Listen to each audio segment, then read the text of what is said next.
Wak masak loli. Nari ko masak pange cubada jo ikan. Kali ko pakai ikan kalu yang lah gadang.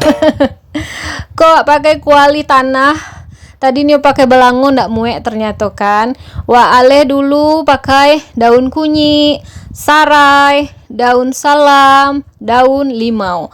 Akonya cubada yang lawak potong-potong agak gadang ya. Jadi motong memang cubada ko kalau untuk pange agak gadang, bekonyo ancu kalau ketek-ketek kan.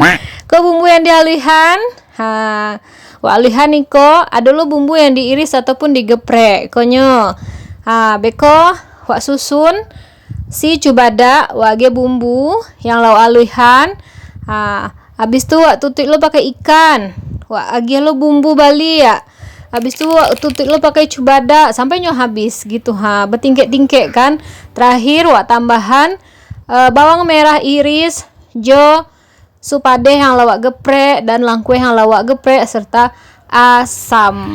Jadinya memang pange ko ada asam-asamnya. Dan aroma kan lah terlupa lo ko masukan kunyi jo lado giliang. Konyo wak timbo-timbo skete untuk meratuan dek wak tadi kelambe masukan kan. Jadi kalau masak pange ko tidak dibalik-balik, biasanya gitu sampai nyok hariang. Jadi apinya memang sedang cenderung ketek. Ada yang nyo agak berkuah, biarlah nyo agak berkuah. Kalau yang suka kariang, biarlah kariang kan. Jadi aroma dari pange ko memang khas. Jadi mau ada bon-bon asoknya, ada bon-bon gulainya, pokoknya lengkap lah untuk pange cubada ko.